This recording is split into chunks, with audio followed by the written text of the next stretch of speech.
So tonight we're talking at your core. So what we're going to be going through tonight, we're going to talk about the definition of your core.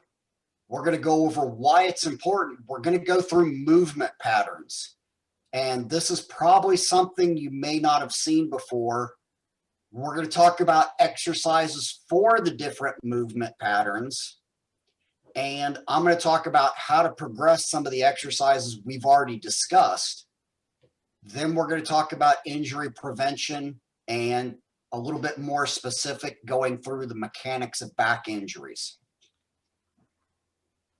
So the actual definition of core is the central or most important part of something. I kind of liked that because you hear a lot about your core muscles, but a lot of people don't understand how important they are.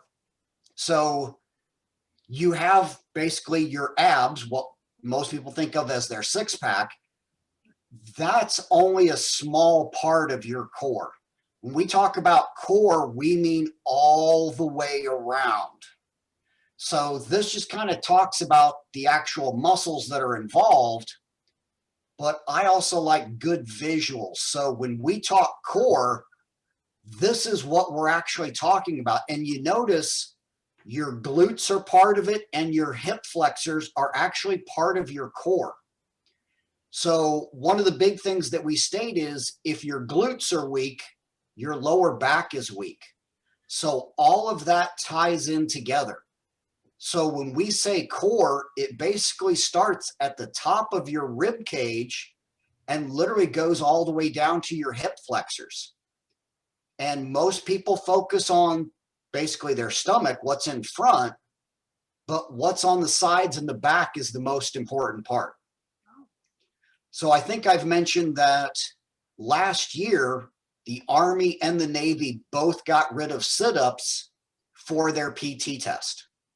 Now, one of the big things I always joke around with a lot of the troops about is sit-ups are a garbage exercise. They always have been. So if sit-ups are about testing abdominal strength, why do we exempt people with lower back injuries from the sit-up test? And that's because your abs are only 40% of your propulsion for sit-ups. Your lower back is another 40%. Your obliques, which are on the sides, are 10% each. So everything works together. Now, your core actually does a number of jobs. One of the most important, stabilizes your hips and spine. It provides balance when you stand on one foot. So when you lift up one foot, it's not just that glute that has to tighten up to stabilize your pelvis. Your core, your obliques, your abs and lower back on the opposite side also tighten up to stabilize you. This connects your upper body with your lower body. So your core is actually meant to be very strong and stable, but only somewhat mobile. And I'll really go into that later. Everybody thinks your lower back is meant to be super mobile. It's not. And a lot of people really focus on really stretching their lower back. It's not meant to be really flexible. And I'll explain how that works. I've got a great picture that shows how this actually sums things up.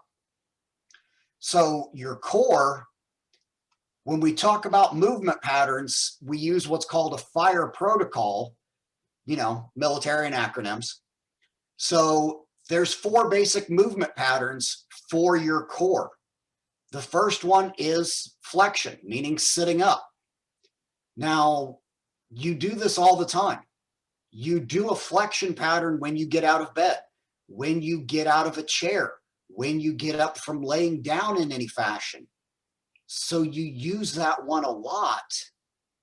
The problem is because it's in front of you and what you see in the mirror, most people focus just on flexion, which means you've missed a huge part of what your core is meant to do.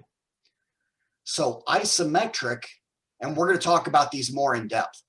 Isometric basically means tightening everything up or stabilizing without movement of the spine.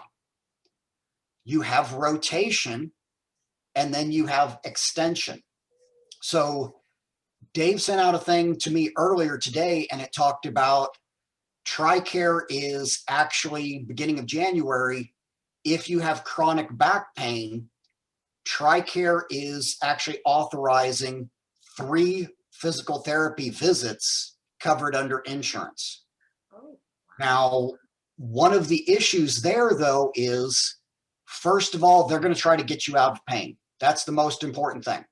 Pain is not progress. We cannot work if you're in pain. Where they're going to focus the most is on extensions. This is going to be the first place that they try to strengthen you. Not in flexion, not in rotation, extensions. So that workout program that we started with, there is a very specific reason for those exercises. Bridges are a physical therapy exercise. So that's one of the reasons why I gave you bridges as one of the starting exercises for extensions. You'll notice in that program, I only put 3 core exercises. 2 were extensions, 1 was isometric. So we started with extensions to work your lower back and glutes mostly. And then we went to isometric to work on stabilizing your back and your core. Those are the first 2 areas we work on. Rotation would be next. Flexion is the last thing we have you do if you've had a back injury. You already do it. There's no reason to load it even more. So modifications can be done to all these, but if you have an injury, extensions are the most important exercise or most important movement pattern out of everything here. So flexion, like I said, it's a sit-up, it's a crunch. And this is where we used to really focus everything. The problem is it's the last place you should be focusing on. So people do it mostly for the aesthetic part or to help flatten their stomach. And that can be fine as long as you're doing them correctly.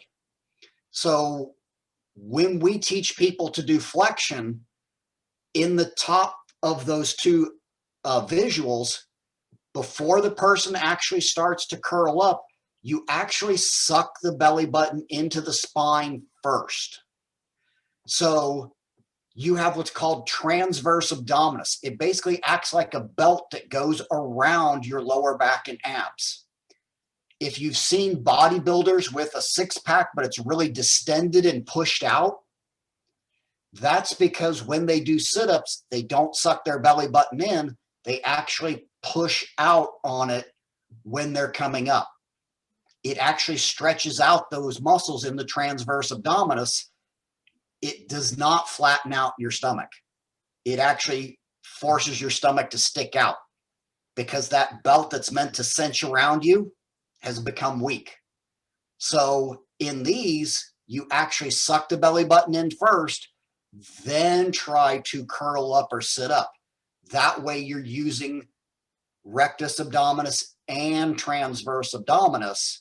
That is all of the abdomen musculature, and you're going to get the most out of it. Now, if that's already easy for you, you can do little things. Pick your feet up off the ground. Bring your one elbow to opposite knee. We call those bicycles.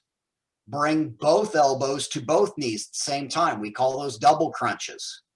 Those are all ways to progress flexion, make it a little more challenging. One caveat here, though. Whenever you make this more challenging, you're loading your lower back more also. So if your lower back is the weakest part, you don't try adding more load to your abs because it's going to hurt your lower back. That's why we always start with extension. This is the last place we go. Now, one of the other exercises we used was a plank. There's a reason why you hear so much about planks anymore. This is a stabilization. It's a way to stabilize your core, your lower back, your abs, your obliques. We also call this an anti-rotation exercise, meaning this builds strength to prevent you from rotating or being pulled out of shape, which could cause an injury. So with a plank, these are great exercises. Fitness standards, you should be able to hold a plank on the floor like this for 2 minutes all the way up to the age of 65. After 65, they only give you about 10 seconds per decade off the 2-minute mark. So you should be able to hold a plank. The Navy is doing planks, and you need to be able to hold it for 3.5 minutes. Yes, and most of our people cannot even make the 2-minute mark of 65-year-olds, so they're going to be in trouble. So ways to change this: hold it for a longer amount of time. I'll have people alternate lifting one arm or one leg. So now you only have 3 points of contact instead of 4. Or a side plank is even more advanced. The only caveat to a side plank is it's going to put a lot more load on your shoulders. If you have one bad shoulder, I would not recommend a side plank. You will probably really feel it in that one shoulder.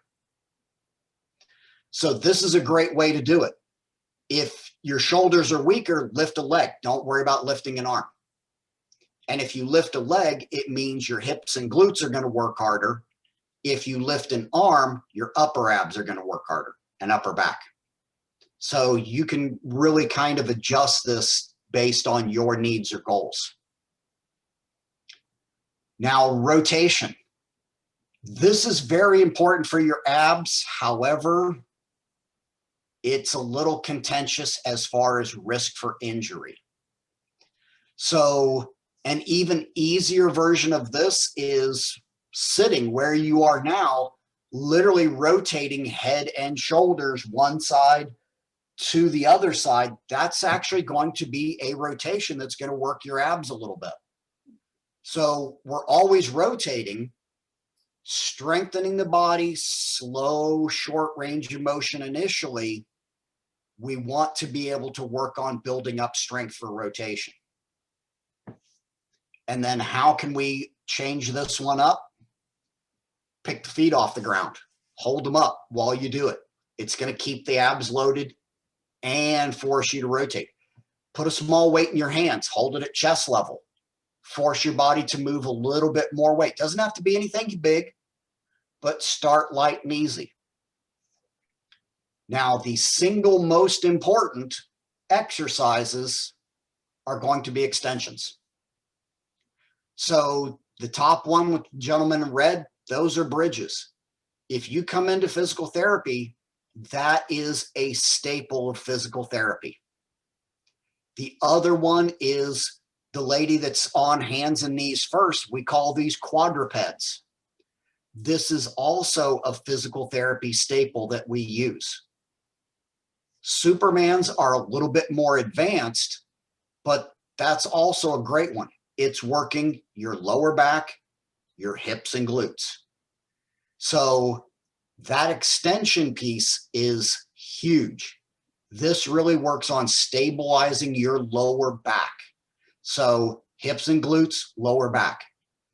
One of the big things that we talk about as people age, they tend to lose their butt, meaning their butt flattens out. Now, most people think, oh, hey, that's great. No, it's not. That is part of your core. That is part of your stabilization and strength of your lower back. So your glutes, your butt, actually helps stabilize your lower back and lower spine. If your glutes are weak, your lower back is weak. So that's why we actually I load people up doing 2 to 3 times as many extensions as anything else. It really helps offset all the sitting and everything else that we do. This will strengthen your body. And that's why we started with these. This is where physical therapy will always start. So if we can get you into extension without pain, we can get your back stronger. And then how do we change these up? For bridges, I start people by something really simple, picking the toes up, just having your heels on the ground when you do them. You will feel a difference. You may think it's funny, but trust me, as soon as you try it, you will be very surprised. It puts a lot more of your body weight load on your hamstrings, hips, and glutes and lower back all of a sudden. I'll have people add a weight, put a weight right on top of your belly button. Start with something small, 3, 5, 8 pounds, or lift one leg. If you can do this while lifting one leg, number one, it's going to be a lot more challenging, but now you're really working on each side independently. That hip and glute, that lower back, that hamstring, you're separating out the two sides. You're strengthening each side independently. The other part to that will be, I'll guarantee you're going to find your weakness real fast. A lot of people don't realize they have one side weaker than the other. Separate out the sides. Lifting one leg is going to force one side to work. The other side cannot help. You will see if you have a muscle imbalance, and especially if you've had a prior injury, you will really notice the difference with that one. But start with 2 legs first, build up. I don't usually have people go to one leg until they've all done this with weight first and have gotten better at it. Now, injury prevention. One of the big things, lower back injuries account for 40% of our injuries. That is the predominant injury. And I have some units that have a 60% back injury rate, meaning, sadly enough, they kind of consider it a rite of passage. If you're in that unit, you're going to get hurt. It's not a question of if, it's a question of when and how bad. And one of the things we always tell people, once you've had a lower back injury, you will always have a lower back problem. It's a question of how well you maintain your core and lower back strength from here.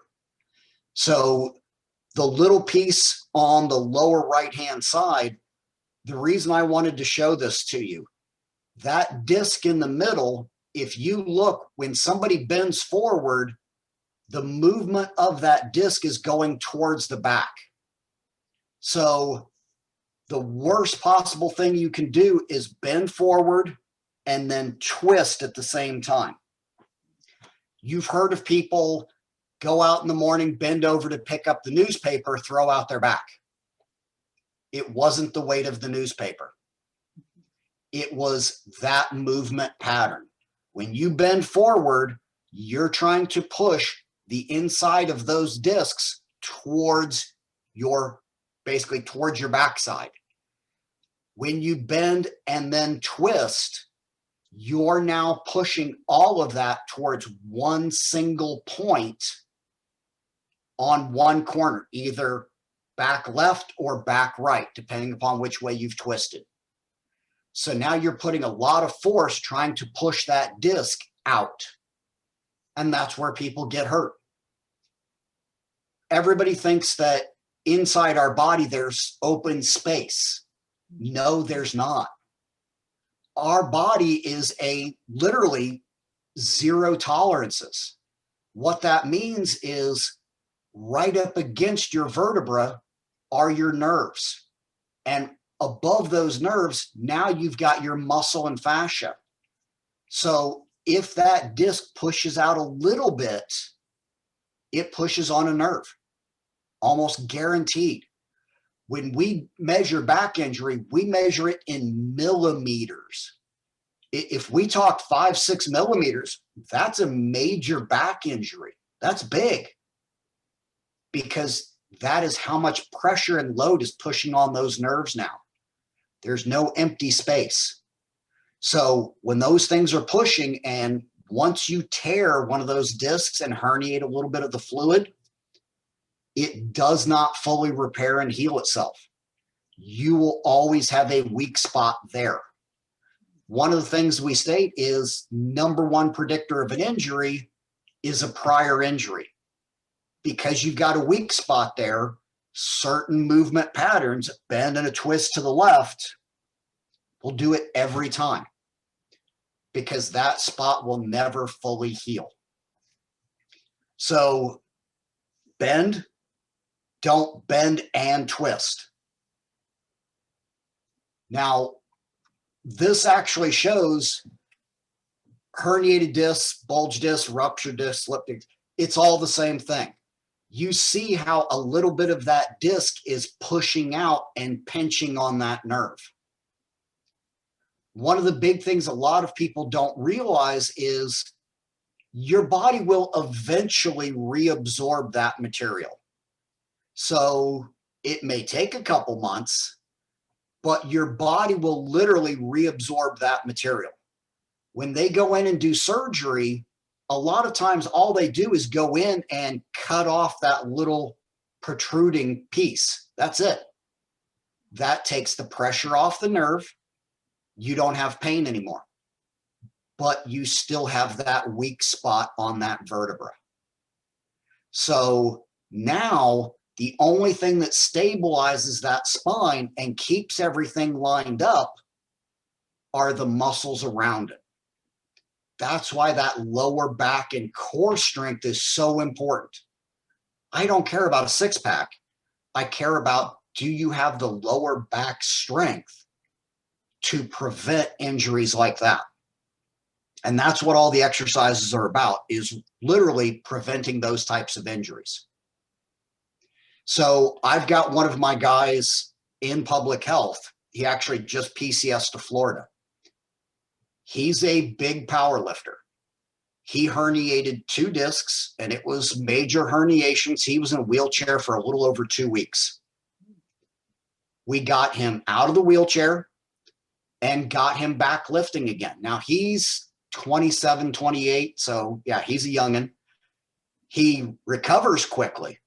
Now, within a year, he was back to lifting heavy. What do I mean when I say heavy? He did a 675-pound deadlift on his 1-year anniversary from his injury. So a little over 3 times his body weight.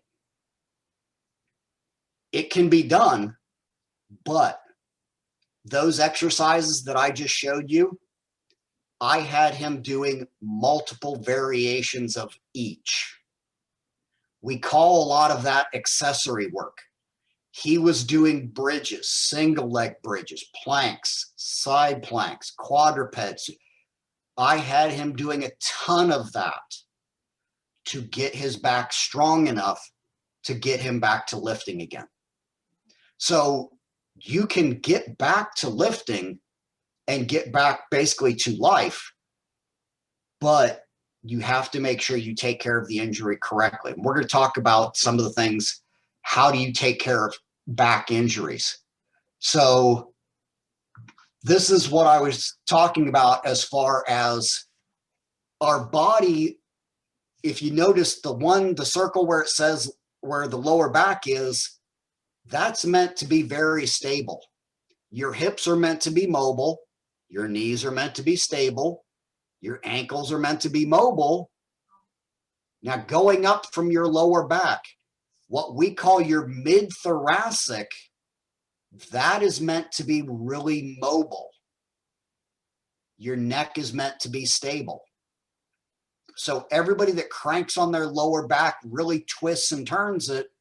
No, your body is not meant to twist and turn on that lower back that much.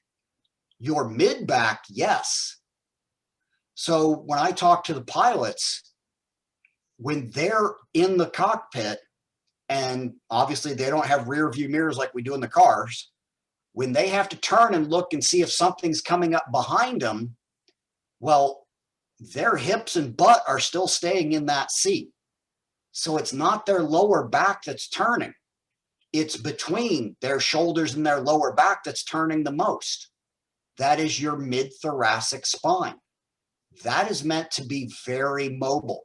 And even the vertebra, the actual bone structures are different, thoracic vertebra versus lumbar vertebra. So we actually name them different because the actual structures are different. So your lower back and your core is meant to be very stable and strong.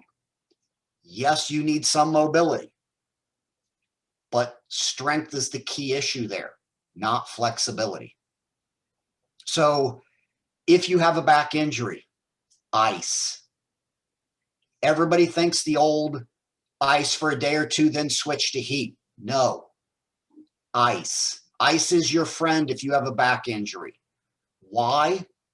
A lot of that pain that you're going to feel is from inflammation of the nerves. If the nerves are irritated along your spine, that's where you're going to get pain. Icing that helps remove that inflammation. My actual recommendation to people is if you have a back injury, ice right before you go to bed for 30 minutes. If you cool that area off, number one, you're going to sleep better, which means you're going to recover better and faster.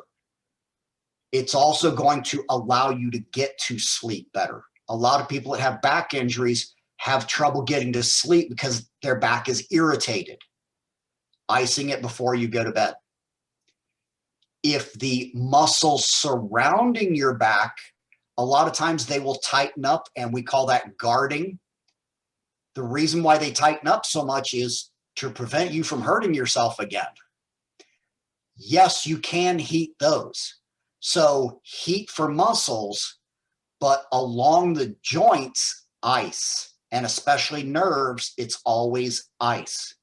You don't want to heat across a nerve because that actually pulls more fluid into the area and can put more pressure on the nerves, which means more pain and discomfort. So gently stretching. We want those guarding muscles to relax and release a little bit.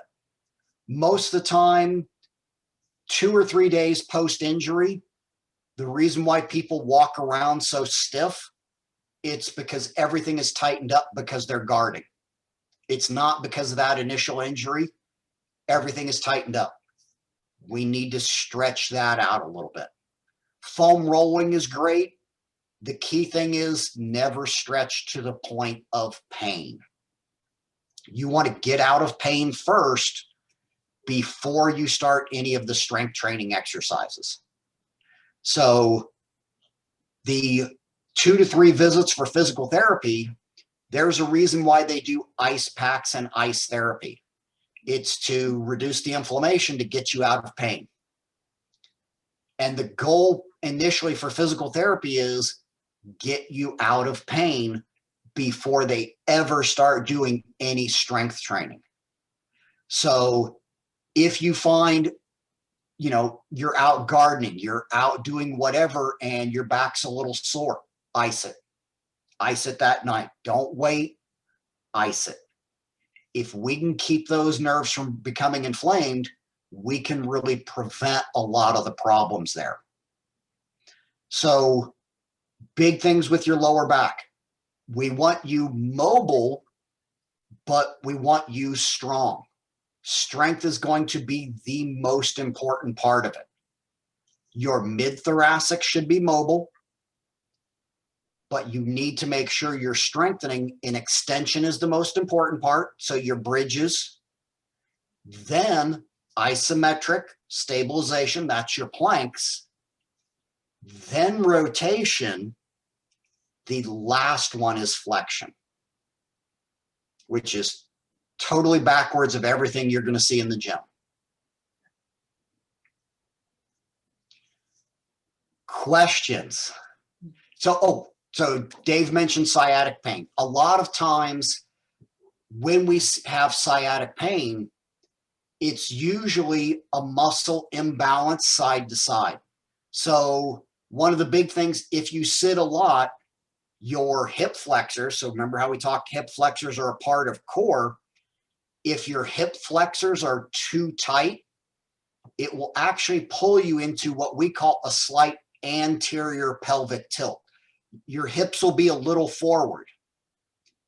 If your hips are a little forward, you actually have to hyperextend your lower back to really stand up straight. It causes a pinching on those nerves that go out of your spine, across the top of your butt, and then down your legs.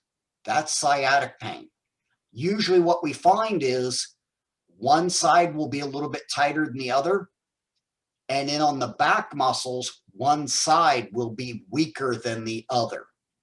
That muscle imbalance, the tight in front, weak in the back on the extension muscles, that's what causes that slight pinch on one side, not the other. When we balance that out, focus on the extension, strengthen those muscles, stretch out the hip flexors, we find a lot of that discomfort goes away. But icing it will also work. Obviously, it's going to be on the one side that's the most painful because it's still irritating nerves. That's what causes the pain, is the irritation of the nerves.